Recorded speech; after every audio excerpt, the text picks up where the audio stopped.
most women are not empowered. They face challenges at that point when they start having children, because you no longer have the full attention and time that you have to give to your work, especially when you don't have support. Fine, we look at it that in Africa there's always support, but Africa is in this situation, or let me say Nigeria, where I come from. We have this stage in the world, in the global development right now, where a lot of women are educated, some are semi-educated, while some are not educated at all.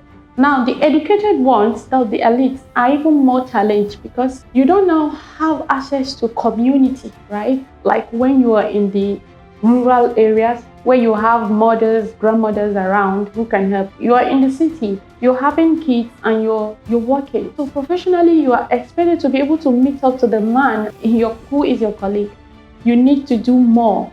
But that's not usually the case, because a woman in workplace, her kid might be sick and she'll have to leave, right? A woman might also not have that strength to move from one place to the other, or full attention to face the work, make research, and find there are women who can do this. There are extraordinary women, but most women lag behind because there are other backlog of work, family, and children. So this in turn affects their economic security.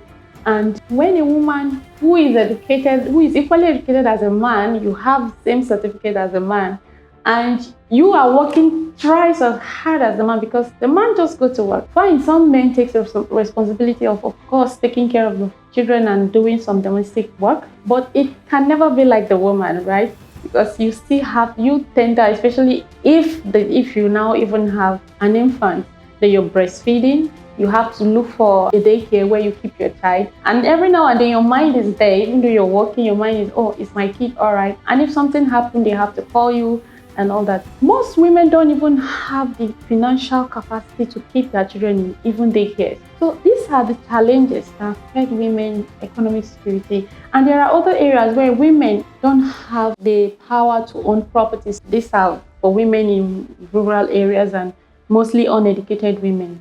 And these women don't have any right at all. They give birth.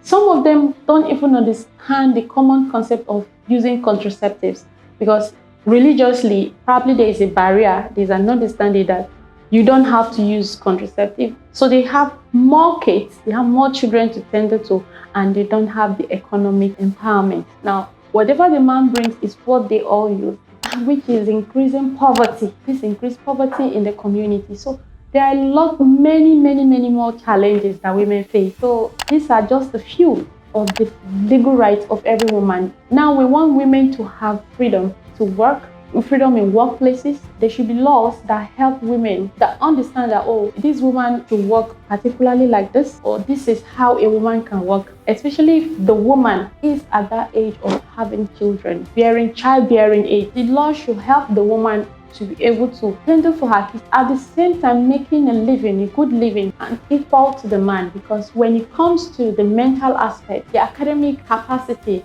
of what they deliver, it's the same. The only thing is the woman might be a little behind, or might have to work twice as hard as the man.